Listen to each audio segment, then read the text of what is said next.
Very good morning students. Myself Dr. Neeru Sharma. Welcome to my YouTube channel Mathematics for Engineers. हमने last videos में partial derivatives के काफ़ी सारे concepts किए, typical questions किए, ऐसे क्वेश्चंस भी किए जो गेट के लिए और यूनिवर्सिटी एग्जामिनेशन के लिए बहुत इंपॉर्टेंट है। आई होप आप वो सारी वीडियोस पे अच्छी तरह से गो थ्रू हुए हैं। आज का मेरा टॉपिक है आयलर्स थ्योरम।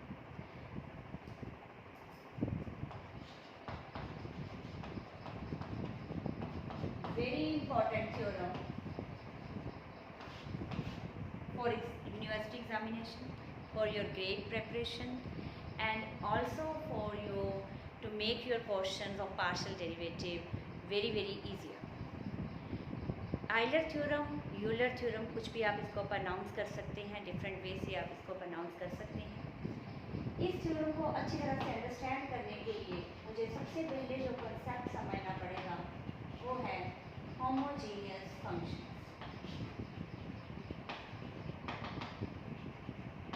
फिर हम आयलर्स थ्योरम के ऊपर आएंगे। होमोजीनियस फंक्शंस क्या होते हैं? Homogeneous function from its name it is very much clear, ऐसे फंक्शन जो थ्रू आउट सेम डिग्री रखते हैं हम उनको होमोजीनियस फंक्शन कहते हैं। जैसे अगर मेरे पास टू वेरिएबल का कोई फंक्शन है, for example x square plus y square, तो इसमें x की डिग्री भी 2 है, y की डिग्री भी 2 है, तो हम इसको कौन सा फंक्शन बोलेंगे? Homogeneous function. अगर हमारे पास 3 वेरिएबल्स का कोई फंक्शन है, x square plus y square minus z square, तो इसमें x, y, z तीनों की डिग्री 2 है, इसको भी हम क्या बोलेंगे? Homogeneous function. लेकिन इट इज़ वेरी इजी, अगर हम इस तरह से फंक्शन को देखें और हम उसकी डिग्री को आराम से देख सकते हैं कि इसकी डिग्री थ्रू आउट सेम है, तो ये होमोजीनियस है। लेकिन अगर हमारे पास 2 वेरिएबल का कोई फंक्शन इस तरह से रिप्रेजेंट किया हो, x plus y over root x plus root y, तो क्या ये होमोजीनियस है या नहीं है, इसके बारे में बताने के लिए हमें सोचना पड़ेगा। तो यहाँ पर एक टेक्निक यूज़ करते हैं जिसको हम अभी मैं आपको समझाऊंगी कि आप किसी भी होमोजीनियस फंक्शन, कोई भी फंक्शन को जो चेक कर सकते हो कि ये वेदर इट इज़ होमोजीनियस और not. If it is homogeneous तो इसका ऑर्डर क्या है, तो वो टेक्निक क्या है?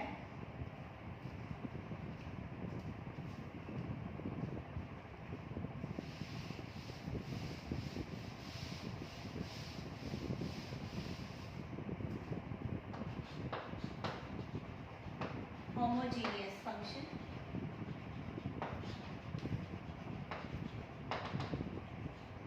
If a function of two variable, if a function of two variable, if a function of two variable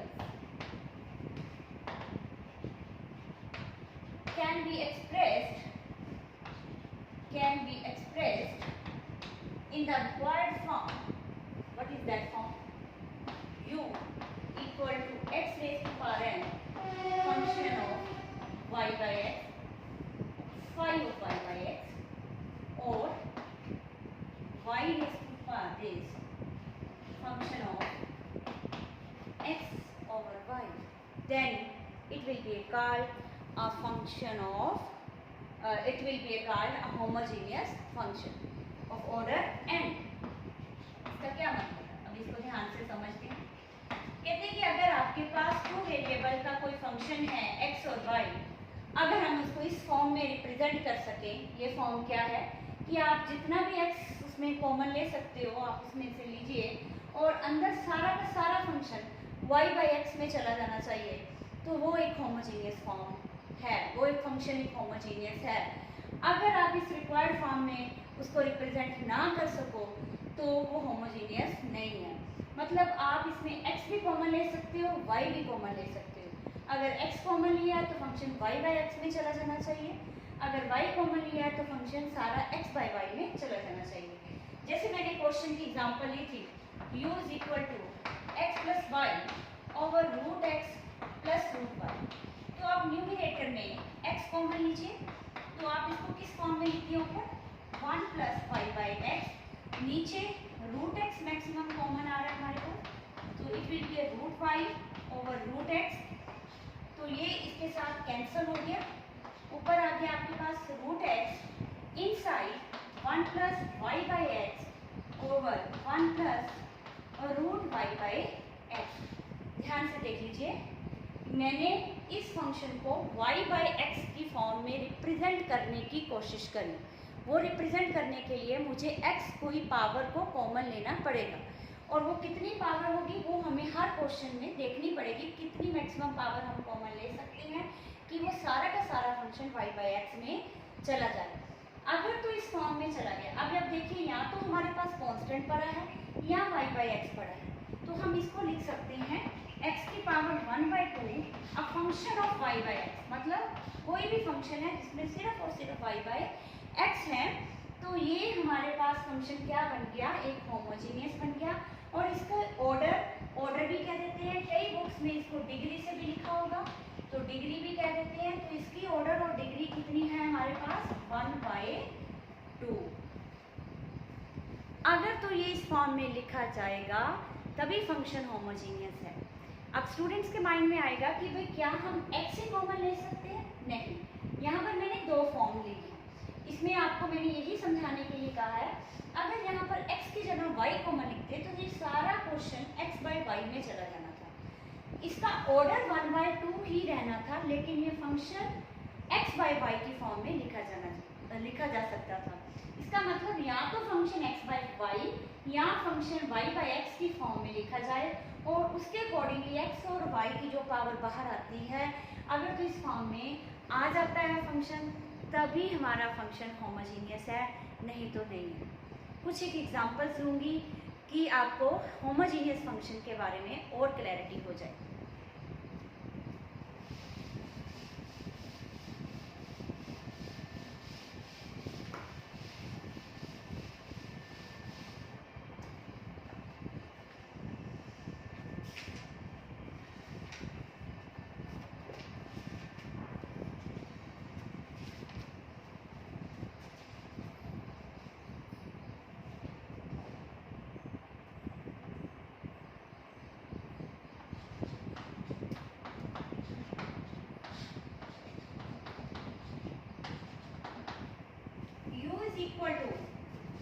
u is equal to x power 4 plus y power 4 over x plus y. Let us check whether this function is homogeneous or not. अब आप numerator में देखिए, हम कोशिश क्या करेंगे, सबसे पहली फॉर्म को अप्लाई करने की। आपकी मर्जी है, आप दूसरी फॉर्म में भी लेकर जा सकते हो, लेकिन एक कंफर्टेबल जोन में रहने के लिए हम एक फॉर्म में बनाने की कोशिश करेंगे। तो सबसे पहले मुझे न्यूमरेटर में नजर आ रहा है कि मैं x की पावर 4 कॉमन ले लूँ, तो मेरा सारा क्वेश्चन y/x में चला जाएगा। न्यूमरेटर यहाँ पर 1 आ जाएगा, यहाँ पर क्या आएगा, y/x की पावर 4। सिमिलरली डिनोमिनेटर में अगर हम x कॉमन ले लेते हैं तो हमारे पास सारा क्वेश्चन y/x में चला जाएगा। तो ये x की 4 और ये कैंसिल हो गया, तो हमारे पास x की क्यूब, और इनसाइड सारा क्वेश्चन जो है वो किस में चला गया, function of y/x। Hence it is a homogeneous function. Hence it is a homogeneous function having order 3. I hope you understand किस तरह से हमने देखना है। बाकी हम क्वेश्चन साथ साथ में करेंगे, वहाँ पर भी हम इसको क्लियर करेंगे कि भाई ये होमोजीनियस है या नहीं है। अब आपके माइंड में ये आ रहा होगा कि भाई ऐसा भी तो फंक्शन हो सकता है जो होमोजीनियस ना हो। इस तरह से तो आपको देखने में लग रहा होगा कि भाई सारे होमोजीनियस होंगे। इसी क्वेश्चन को अगर मैं x की पावर 4 प्लस y की power 5 plus x plus y, simple slight सी चेंज करिए, मैंने y की पावर 5 कर दी। अब आप देखेंगे कि ये फंक्शन जो है होमोजीनियस नहीं रहेगा। ऊपर न्यूमरेटर में x की पावर 4 कॉमन, इससे ज़्यादा तो कॉमन आ नहीं सकती, तो यहाँ पर आ गया 1, यहाँ पर आ गया y/x की power 4 into y over x common 1 plus y/x। तो ये इसके साथ कैंसिल होकर यहाँ पर क्यूब रह गया। अब आप ध्यान से देखोगे तो ये दिख जाएगा कि सारा क्वेश्चन जो है, सारा फंक्शन जो है y/x में नहीं गया, यहाँ पर एक y जो है एक्स्ट्रा आ गया है। That means this function is not a homogeneous. This function is not a homogeneous. Homogeneous होने के लिए हमारा सारा का सारा फंक्शन y by x की फॉर्म में चला जाना चाहिए। अब नेक्स्ट स्टेज क्या है कि अगर 2 से ज़्यादा वेरिएबल्स हों तो फिर हम कैसे करेंगे? तो इसी फॉर्म को हम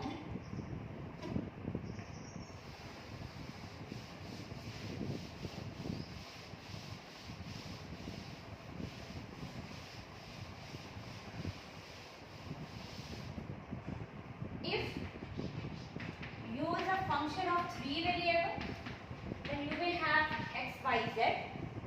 Definitely आपके पास सबसे पहली option, if you can express the function in the form y by x और z by x कॉमन ले लिया और अंदर सारा फंक्शन या तो y by x में होना चाहिए या z by x में होना चाहिए या combination of y by x और z by x में होना चाहिए। अगर ऐसा है तो वो फंक्शन होमोजीनियस है।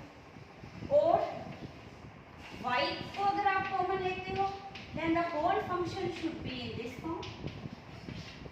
और अगर आप z को कॉमन लेते हो the whole function should be in this form.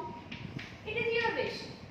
आप किसी भी फॉर्म में एक्सप्रेस कर उसको देख सकते हो, लेकिन कंफर्टेबल के लिए हम एक ही फॉर्म याद रखेंगे, that is the first one. x common लेना है, y by x और z by x में अगर चला गया then this function is a homogeneous. ये किस फंक्शन के लिए होगी? जब हमारे पास 3 वेरिएबल्स। अगर इससे भी ज़्यादा वेरिएबल्स हैं दिस प्रोसेस विल गो। आपने x को कॉमन लेना है और जितने भी अंदर वेरिएबल्स हैं उसमें y by x, z by x, अगर t वेरिएबल और है t by x, anything else आगे आगे चलता जाएगा। That function is will be called a homogeneous function. I hope आपको होमोजीनियस फंक्शन का कॉन्सेप्ट अच्छे से समझ आ गया।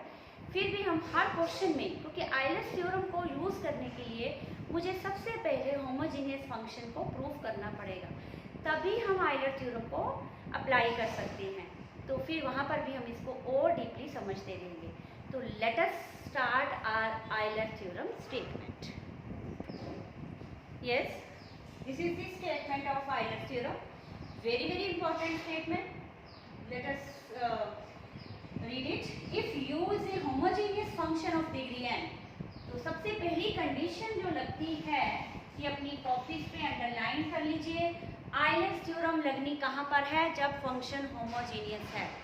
जब फंक्शन होमोजीनियस की कंडीशन को फुलफिल नहीं करता तो हम आइलर्स थ्योरम अप्लाई नहीं कर सकते।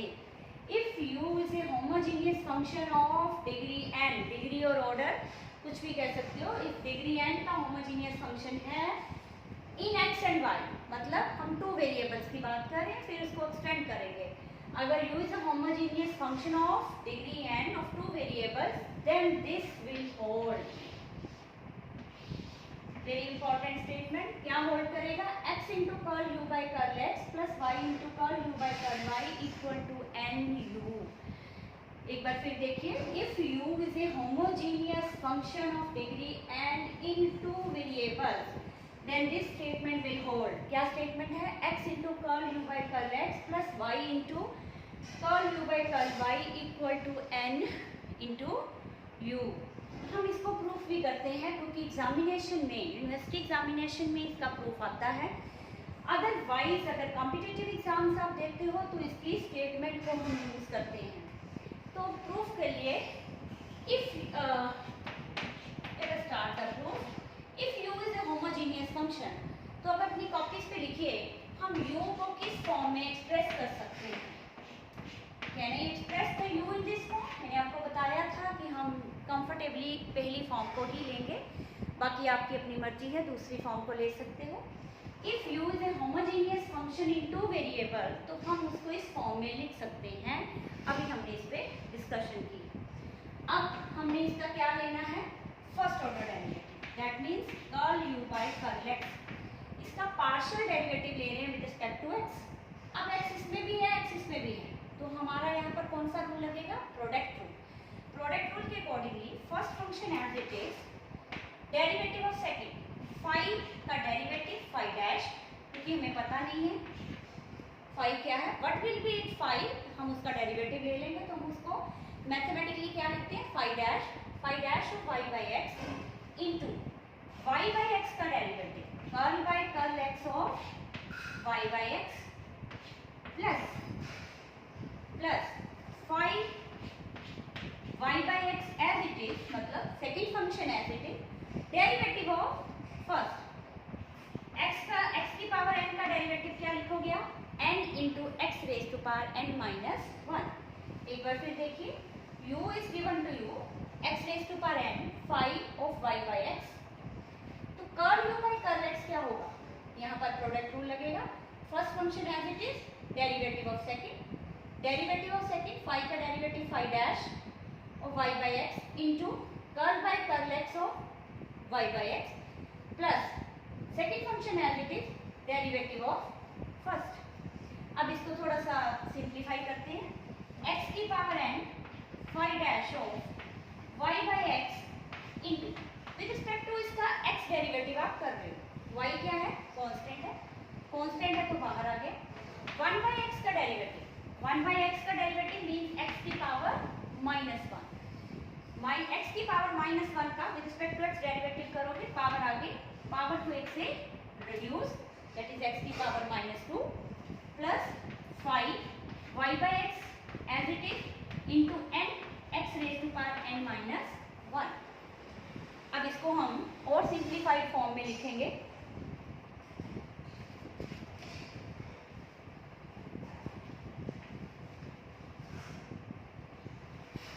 तो मैं ये रब कर रही हूँ स्टेटमेंट को,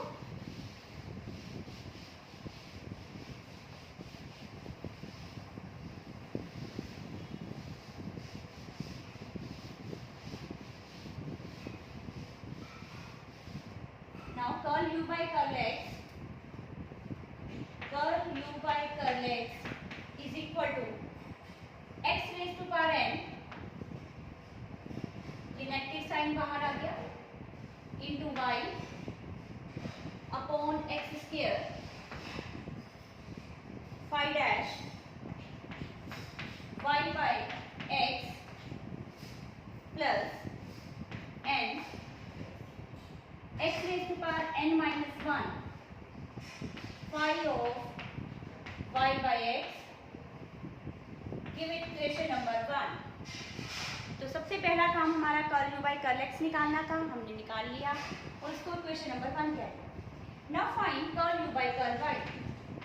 curl u by curl y means आपने किसके साथ पार्शियल डेरिवेटिव लेना है, y के साथ, कौन कांस्टेंट हो जाएगा, x कांस्टेंट, तो यहाँ पर x कांस्टेंट है तो कोई प्रोडक्ट रूल अप्लाई करने की जरूरत नहीं है, x कांस्टेंट है तो वो बाहर आ गया, फाइव का derivative five dash y by x into according to chain rule y by x का डेरिवेटिव लेना है। अब किसके साथ डेरिवेटिव ले रहे हो, विद रिस्पेक्ट टू y, तो 1 बाई एक्स कांस्टेंट है बाहर, y का डेरिवेटिव क्या लिखोगे, 1। ध्यान से देखो, इसका हमने पार्शियल डेरिवेटिव लेना है y के साथ, x की पावर n कांस्टेंट है बाहर आ गई, फाइव का derivative five dash of y by x, अब y बाई एक्स का डेरिवेटिव, y बाई एक्स में डेरिवेटिव जब हमें लेना है विद रिस्पेक्ट टू y लेना है, तो x कांस्टेंट है वो बाहर आ गया, 1 बाई एक्स, y का derivative with respect to y that will be 1, and we can simplify it further and can write x raise to power n minus 1 five dash of y by x and give it equation number 2। Now, what was the statement of Euler's theorem? जो Euler's theorem ने कहा था, उसकी left hand side क्या थी? उसकी left hand side क्या थी? We want to find x into curl u by curl x plus y into curl u by curl y. x into curl u by curl x, मतलब first equation को x से multiply करते और second equation को y से multiply करते, तो हमारे पास क्या आ जाएगा, जब हम इसको x से मल्टीप्लाई करेंगे but we will get minus x की पावर n, और नीचे x स्क्वायर है तो एक x रह जाएगा, मीन्स सिंपल है, इसको हम x से मल्टीप्लाई कर रहे हैं, तो माइनस साइन को मैंने इस तरह से लिख दिया, y five dash of y by x plus इसको भी हमने x से मल्टीप्लाई करना है, n x इंटू एक्स की power n minus 1 five of y by x multiply किया, प्लस सेकेंड इक्वेशन को y से मल्टीप्लाई करें। y से करोगे तो x की पावर n तो है ही है, तो हमारे पास y phi dash of y by x आ गया। अब इसको थोड़ा सा सिंप्लीफाई करें, ये x इंटू एक्स स्क्र से कटकर हमारे पास नीचे डिनोमिनेटर में क्या रह जाएगा, x रह जाएगा, और यहाँ पर x इंटू एक्स की पावर n माइनस वन, तो पावर्स ऐड होकर यहाँ पर हमारे पास नेक्स्ट स्टेप में क्या आ जाएगा, x की पावर n आ जाएगा। पावर्स ऐड होगी, बेस सेम है, पावर्स ऐड कर दी हमने। अब इसको हम नेक्स्ट स्टेप में क्या लिख सकते हैं, x की पावर n अपॉन x को x की पावर n माइनस वन लिख सकते हैं। In the next step I can write it x power n minus one. तो क्या ये सेम नहीं है विद नेगेटिव साइन, ये पूरा का पूरा क्या हो जाएगा, कैंसिल, और हमारे पास क्या रहेगा, n इंटू एक्स की power n phi y by x. What is this, इसको तो हमने u कहा था, so it comes out to be n into u। Very very important proof, it comes out to be, ये u है, ये क्या बन जाएगा, n into u, not n equal to n into u। This was the right hand side of Euler's theorem. तो जो statement थी उसकी वो यही है, x into curl u by curl x plus y into curl u by curl y equal to n into u। इसका मतलब है अगर हम किसी भी फंक्शन को होमोजेनियस कर दें तो उसका फर्स्ट ऑर्डर डेरिवेटिव की ये स्टेटमेंट को हम बड़ी इजीली लिख सकते हैं। Now we can extend this theorem to the three variables also. इसी को अगर हम जर्नलाइज करें तो Euler's theorem for three variables लिख सकते हैं। अब u फंक्शन है थ्री वेरिएबल्स का, तो u can be written as x raise to power n a function of y by x and z by x। Then the statement of Euler's theorem will be x into curl u by curl x plus y into curl u by curl y plus z into curl u by curl z equal to n of u। यहाँ पर एक और term आ जाएगी z into curl u by curl z, nothing else. तो अगर तीन variables हैं तो हम इस स्टेटमेंट को एक्सटेंड कर सकते हैं। सिमिलरली अगर चार वेरिएबल्स हैं तो एक और आ जाएगा। जितने मर्जी वेरिएबल्स का फंक्शन हो, अगर वो होमोजीनियस है तो हम आइलर्स थ्योरम को एक्सटेंड कर सकते हैं। ये तो था फर्स्ट ऑर्डर के लिए। इसकी आगे भी एक्सटेंशन है सेकेंड ऑर्डर के लिए। सेकेंड ऑर्डर के भी हम डेरिवेटिव को इजी कर देती है आइलर्स थ्योरम। उसकी स्टेटमेंट लिखिए,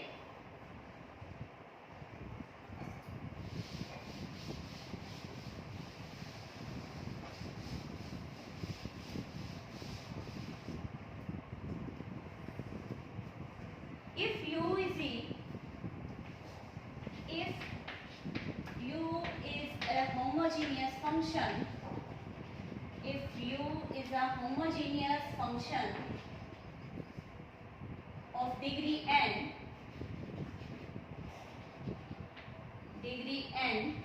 in two variables x and y, in two variables x and y, इन टू वेरिएबल का फंक्शन है, उसकी डिग्री n है, then x square into curl square u by curl x square plus y square into curl square u by curl y square plus 2xy curl square u of curl x curl y equal to m into n minus 1 into u। ये Euler's theorem को second order तक भी ले जाती है। Euler's theorem की statement को ही use करेंगे और सेकेंड ऑर्डर डेरिवेटिव्स तक भी जाएंगे। एक बार फिर देखें, if u is a homogeneous function of degree n in two variables, और वो वेरिएबल्स कौन से, x and y, then this statement will hold, that is the second equation. इसको भी हम डायरेक्टली यूज करेंगे। इसका प्रूफ, वैसे ये प्रूफ भी है और इसको एज इट इज हम क्वेश्चन में यूज भी करते हैं। एक बार प्रूफ भी समझा देती हूँ किस तरह से ये आएगा, फिर हम कैसे क्वेश्चन में यूज करेंगे वो भी आपको क्लियर हो जाएगा। अब अगर u is a homogeneous function in two variable, तो according to Euler's theorem, according to Euler's theorem हमारे पास क्या चीज होनी चाहिए according to Euler's theorem, curl u by curl x into x plus y into curl u by curl y equal to n। तो ये statement तो हमारे पास होनी चाहिए।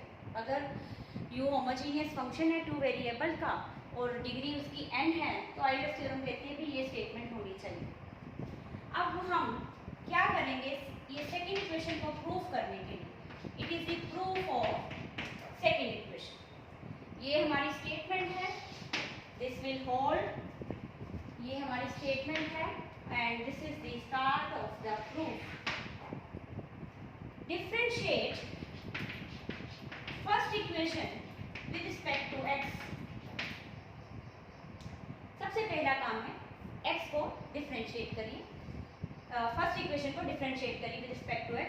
यहाँ पर दोनों में x है, प्रोडक्ट रूल लगेगा।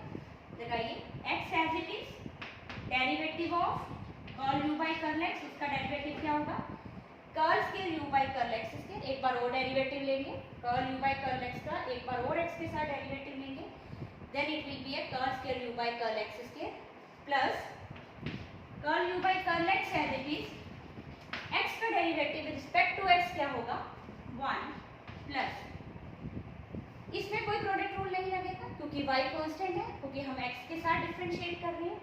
y एज इट इज, इसका डेरिवेटिव क्या होगा curl u by curl y का। अब हम किसके साथ डेरिवेटिव ले रहे हैं x के साथ, तो हम चले जाएंगे सेकंड ऑर्डर में, curl x curl y equal to n u का derivative with respect to x, give it equation number 3।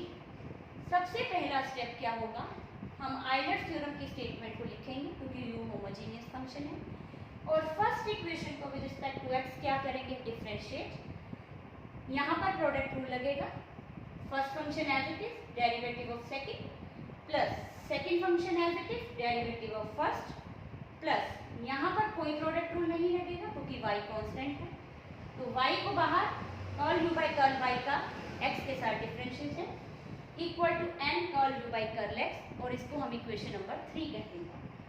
अब नेक्स्ट होगा फर्स्ट इक्वेशन को with respect to y derivative करें।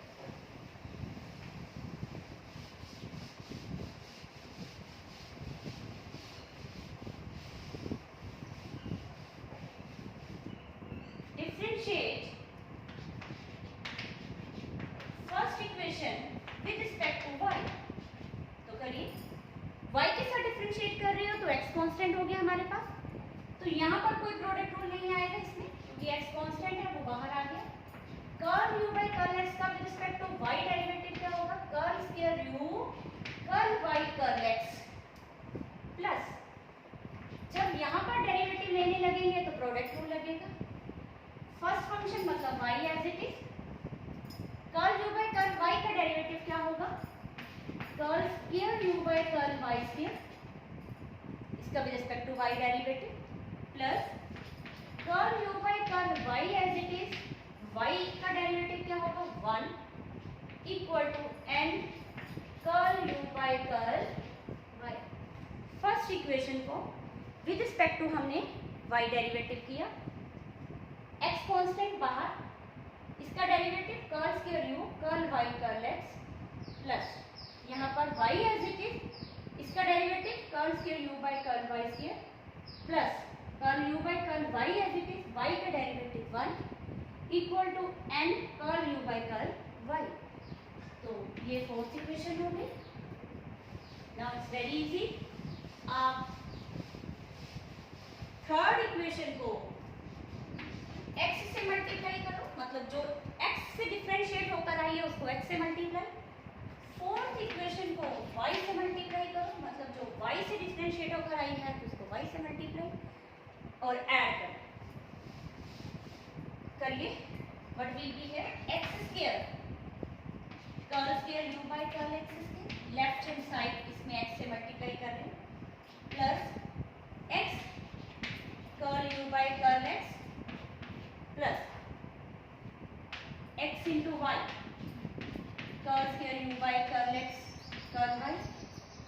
तो ये थर्ड इक्वेशन भी लेफ्ट हैंड साइड है, it's left hand side of third equation plus fourth equation की left hand side, मतलब इसको y से मल्टीप्लाई करके बनेगी, इसको y से किया x into y curl square u by curl y curl x plus इसको y से मल्टीप्लाई किया y square curl square u by curl y square plus इसको y से मल्टीप्लाई किया y curl u by curl y। तो ये third और fourth की लेफ्ट हैंड साइड आ गई हमारे पास। अब बारी है राइट हैंड साइड को लिखने की। Now right the right hand side. तो थर्ड इक्वेशन की अगर हम इसको x से मल्टीप्लाई करेंगे तो n into x curl u by curl x plus इसको y से मल्टीप्लाई करेंगे n into y curl u by curl. ध्यान से देख लीजिए, कुछ भी नहीं किया। थर्ड इक्वेशन को x से मल्टीप्लाई कर दिया, फोर्थ को y से कर दिया और ऐड कर दिया। तो पहले मैंने लेफ्ट हैंड साइड सारी लिखी है। थर्ड इक्वेशन की लेफ्ट हैंड साइड को x से मल्टीप्लाई किया, फिर फोर्थ इक्वेशन की लेफ्ट हैंड साइड को y से किया।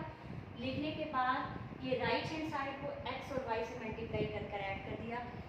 जस्ट उसके बाद हम इसको थोड़ा सा सिंप्लीफाई करते हैं।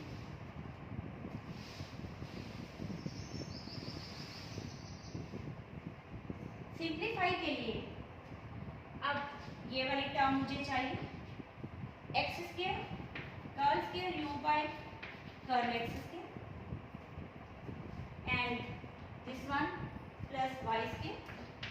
ये मुझे टर्म्स चाहिए, मैं इसको अलग लिख रही हूँ, plus this one x y and this one. तो मैंने ये बताया हुआ है कि ये जो डेरिवेटिव्स हैं ये दोनों हम सेम लेते हैं। तो हमारे पास आ गया ये plus 2xy curl square u of curl x curl y। अब हमारे पास कौन सी टर्म रहेगी लेफ्ट हैंड साइड में? एक तो रहेगी ये वाली और एक रहेगी ये वाली। इन दोनों को प्लस कर कर क्या लिखें? What is this? x curl u by curl x plus y curl u by curl y। This is the statement of Euler's theorem. तो जो फर्स्ट है, इन दोनों का प्लस क्या होता है? इन दोनों का प्लस होता है n into u equal right hand side में n कॉमन आ गया, x curl u by curl x plus y curl u by curl y।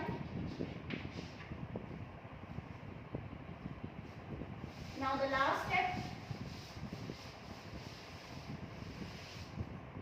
हमारे पास x square curl square u by curl x square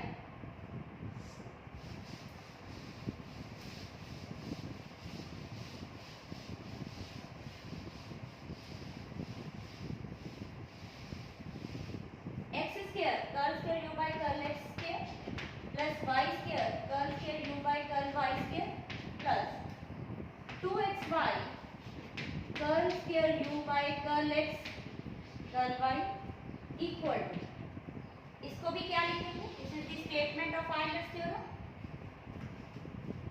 n, तो ये भी n into you है, it is also n into you, और ये nu भी उधर जाएगा तो माइनस n इंटू यू। ध्यान से देख लीजिए, ये nu को मैं राइट साइड पे ले गई और यहाँ पर भी मैंने क्या डाल दिया?